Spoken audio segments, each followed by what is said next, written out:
Assalamualaikum warahmatullahi wabarakatuh. warahmatullahi wabarakatuh.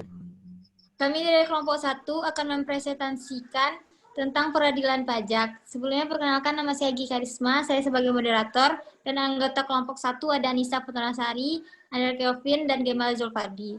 Baiklah, langsung saja kita mulai. Yang pertama, lembaga keberatan yang akan dijelaskan oleh Gema. Kepada Gema, disilakan. Baiklah, di sini saya akan menjelaskan tentang lembaga keberatan. Lembaga keberatan merupakan lembaga penyelesaian sengketa pajak yang berada dalam organisasi Direktorat Jenderal Pajak dan merupakan perwujudan dalam Pasal 25 Undang-Undang KUP, Pasal 15 Undang-Undang PBB, Pasal 16 Undang-Undang BPHTB, Pasal 31 Ayat 2 Undang-Undang PP, dan Pasal 48 Ayat 2 Undang-Undang PTUN. Kelemahan lembaga keberatan. Kelemahan yang terdapat dalam lembaga keberatan yang ada saat ini antara lain yang pertama, kedudukannya yang berada di bawah lingkungan Direktorat Jenderal Pajak, sehingga diragukan keindependenannya dalam memutus suatu perkara dikhawatirkan ada konflik of interest. Dan yang kedua, adanya ketidakadilan dalam berperkara di lembaga keberatan pajak. Hal ini dapat dilihat dalam ketentuan yang terdapat dalam Undang-Undang KUP yang mencantumkan adanya sanksi membayar denda 50% dari jumlah yang terutang. Jika keberatan wajib pajak ditolak atau dikabulkan sebagian, hal ini dapat menimbulkan rasa ketakutan wajib pajak untuk mengajukan keberatan karena risiko atau ancaman berupa dendanya cukup tinggi. Sekian dari saya kembalikan kepada moderator. Terima kasih kepada Gema. Selanjutnya B, Majelis Pertimbangan Pajak yang akan dijelaskan oleh Andre. Kepada Andre disilakan. Baik, terima kasih kepada moderator yang telah memberi waktu kepada saya. Saya akan melanjutkan materi selanjutnya, yaitu yang B, Majelis Pertimbangan Pajak.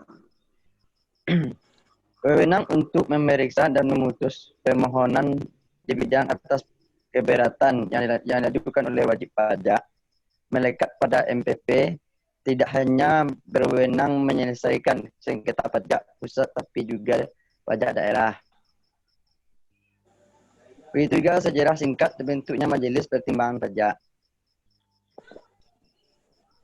Proklamasi kemerdekaan Indonesia membawa berbagai perubahan yang mempengaruhi perbedaan institusi pemerintahan pajak. Akan tetapi, perbedaan institusi ini tetap bertimbang dengan diatur dalam aturan pemerintah Undang-Undang Dasar 1945.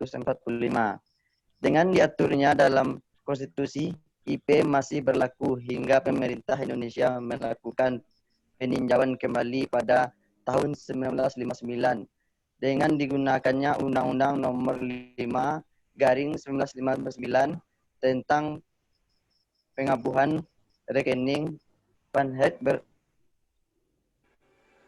Delegasi Majelis Pertimbangan Pajak MPP. Sekian, terima kasih. Saya kembalikan kepada moderator. Terima kasih kepada Andre. Selanjutnya C, Badan Penyelesaian Sengketa Pajak yang akan dijelaskan oleh Anissa. Kepada Anissa disilakan. Baiklah, saya akan menjelaskan tentang C, Badan Penyelesaian Sengketa Pajak. Penjelasan, BPSP mempunyai tugas dan wewenang untuk memeriksa dan memutuskan sengketa pajak. Tugas dan wewenang tersebut berada di luar tugas dan wewenang peradilan umum dan peradilan tata usaha negara. Kewenangan Badan Penyelesaian Sengketa Pajak. Selain memeriksa dan memutuskan permasalahan sengketa pajak, BPSP juga berwenang untuk menyelesaikan sengketa kepabeanan dan cukai. Adanya perluasan kewenangan BPSP dari MPP, anggota badan ini berasal dari pemerintah, para ahli perpajakan, pengusaha, dan ahli di bidang kepabeanan dan cukai. Dimasukkannya materi terkait kepabeanan dan cukai dikarenakan saat itu Undang-Undang Kepabeanan dan Undang-Undang Cukai sudah diundang pada 1995. Baiklah, saya kembalikan kepada moderator. Terima kasih kepada Anissa. Selanjutnya D, Pengadilan Pajak yang akan saya jelaskan sendiri.